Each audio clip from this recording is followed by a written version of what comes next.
소리가 안 나는데, 바이올린 소리 같은 거. 이게 돌릴 때 부두둑 소리가 난다는데.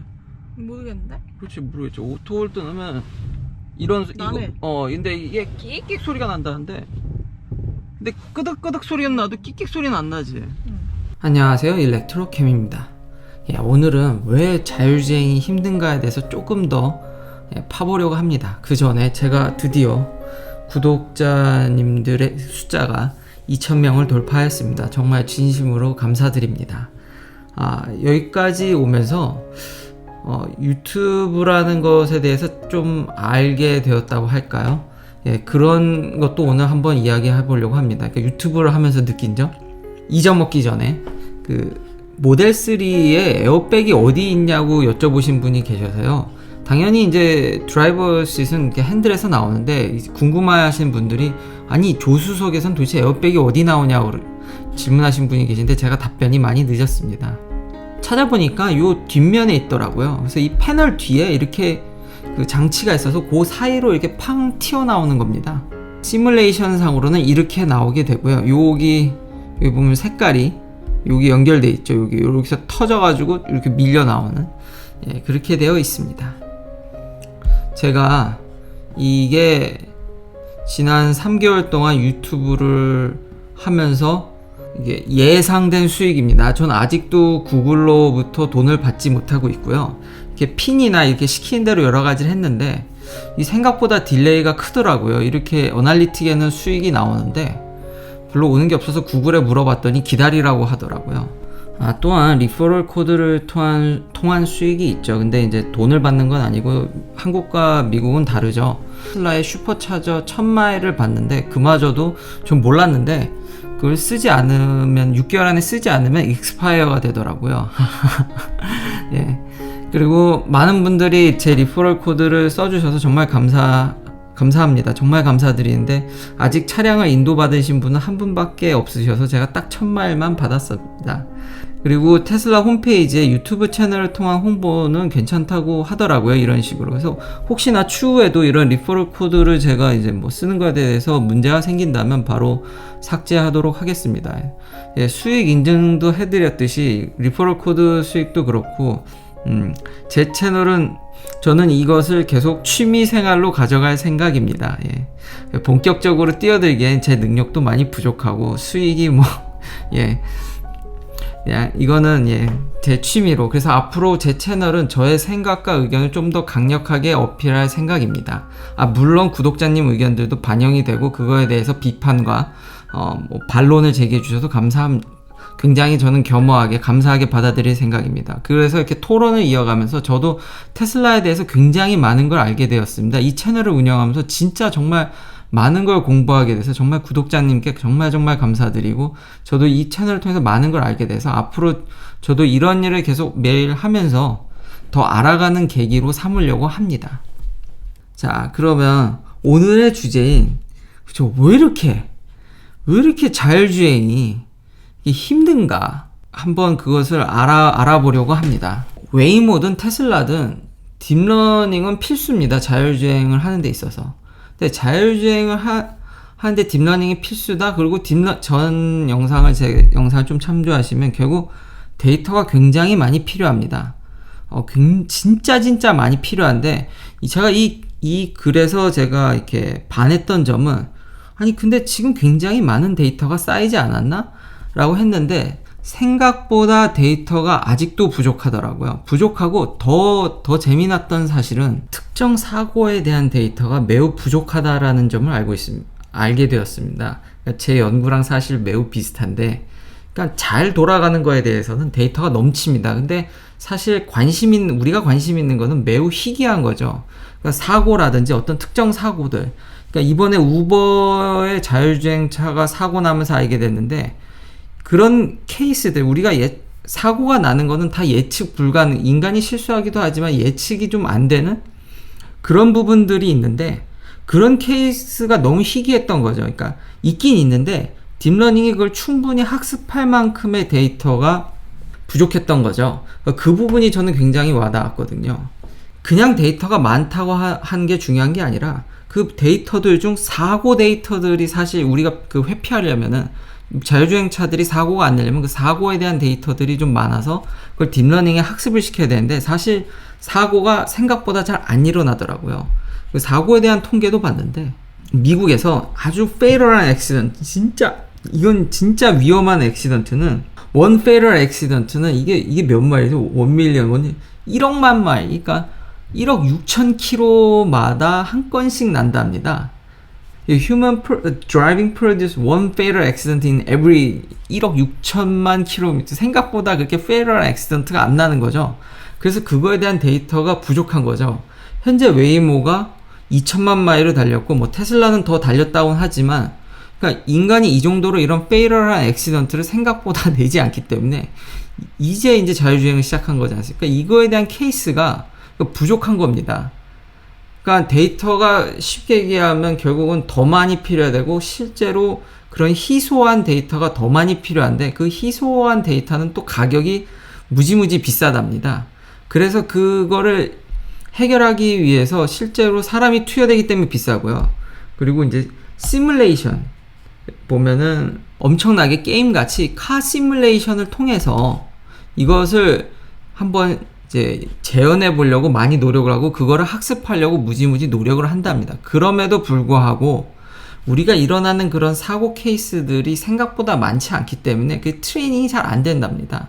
그러니까 가령 우버 같은 경우도 원래 우리 시스템은 사람이 무단 횡단을 하지 않게 되고 특히 자전거 더더욱이 그 사고 때 자전거를 타고 무단 횡단을 했었는데요.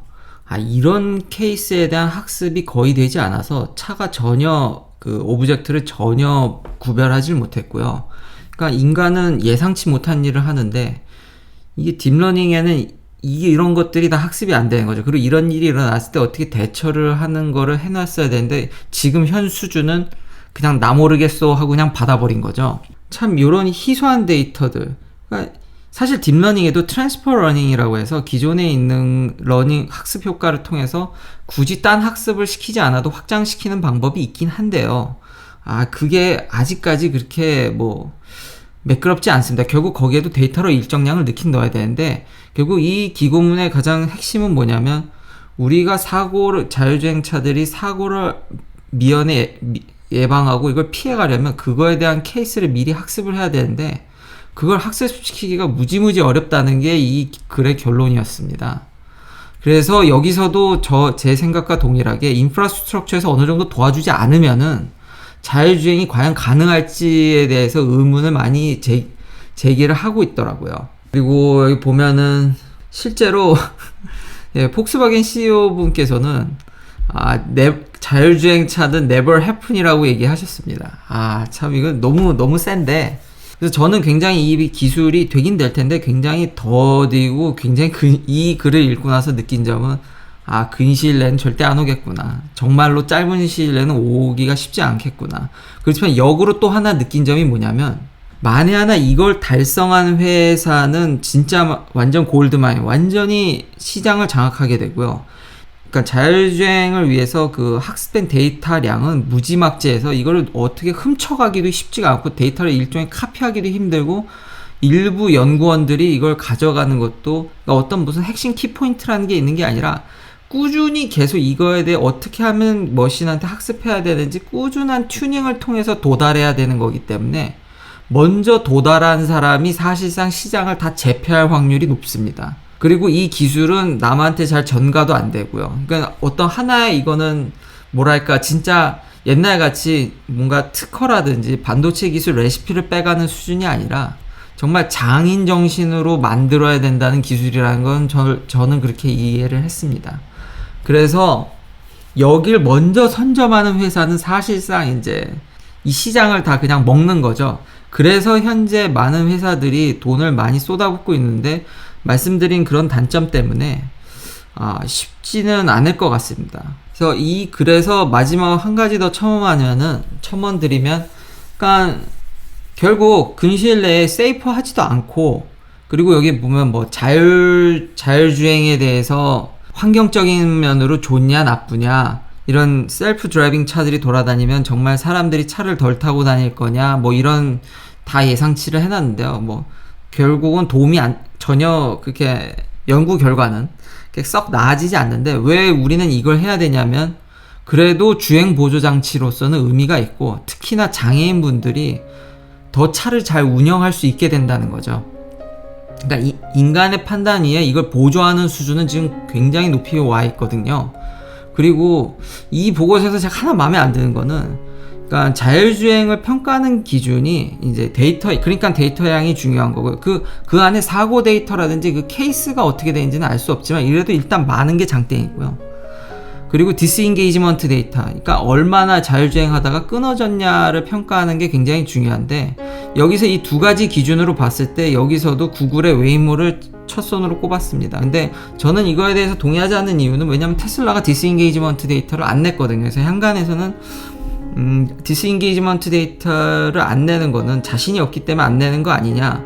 근데 그거는 딥러닝 특성상 이렇듯이 데이터가, 테슬라는 카메라만으로만 하니까요. 이게 더 어렵겠죠. 웨이모는 라이다나 이런 게 보조 장치들이 있는데, 이 딥러닝 특성상 한 방에 뭐가 빵 터질 확률이 높지, 이게 점진적으로 증가하지 않거든요. 그 데이터를 정말 잘 만들어야 되는데, 그만큼 그 데이터가 쌓아야지 결과가 나오는 거라서, 처음에 말씀드렸듯이 장인 정신으로 정말 꾸준히 연습하고 학습돼서 나온 결과물이기 때문에. 그리고 현재 그렇다고 해서 뭐 여기 보면은 웨이모도 뭐 사실 올해는 로봇택시가 돌아다닌다고 웨이모도 공언했는데 지금 돌아다니지 않지 않습니까? 그러니까 사실 저는 웨이모나 테슬라나 그렇게 차이가 있다고 보지 않거든요. 그래서 제 채널의 아마 당분간 기조는, 자율주행은 힘들다, 저는 이거에 대해서 별로 생각이 바뀌진 않을 것 같습니다. 그렇다고 해서 자꾸 이제 테슬라에서 자율주행이 큰 축으로 생각하시는데, 테슬라가 저는 망한다고 생각하지 않습니다. 여전히 보십시오. 전 영상에서 배터리를 그렇게 대량 생산하고 그거를 차를 잘 만들고 하는 일이 말이 쉽지 그렇게 쉬운 일이 아닙니다. 그거를 해준 회사는 테슬라가 유일하고요. 테슬라의 배터리 팩을 따라 쓴다 할지라도, 루시드나 리비안이 테슬라 시스템을 따라 한다 할지라도 분명히 시행착오를 겪을 겁니다. 그 많은 셀을 컨트롤하는 거는 나름의 노하우가 생기지 않으면 분명히 문제를 겪을 문제입니다. 또한 그런 후발주자 회사들이 이런 자율주행에 대해서 얼만큼 쫓아올 거냐고 여쭤보시는 분들이 있는데, 그런 데이터나 이런 거는 정말 이건 한순간에 쌓을 수 없다라는 게 저는 이걸 공부해보면서 알게 됐습니다. 그러니까 테슬라의 미래는 저는 밝다고 생각됩니다. 물론 최근에 그렇게 몰래 이렇게 돈이 모질라셔서 주식으로 이렇게 그걸 뭐 언더라이팅을 어퍼를 한다든지, 이 머스크 형님께서 약간만 이상한 짓을 안 하시면 제가 볼 때는 향후 테슬라의 미래는 매우 밝다고 생각됩니다. 하지만 그 밝은 면은 자율주행에서 오는 게 아니라 전기차에서 오는 거지, 자율주행은 어려울 것 같습니다. 네, 이게 소리가 저는 돌려도 안 나네요. 나중에 뒤로 한번 테스트를 해보겠습니다. 오토홀드가 걸리고 그러면 부득 소리가 나지만, 이런 소리는 나지만 잘하면 바이올린 소리가 날 법도 한데, 지금 비가 좀 왔고요. 근데 그렇게까지 심하게는 나지 않네요.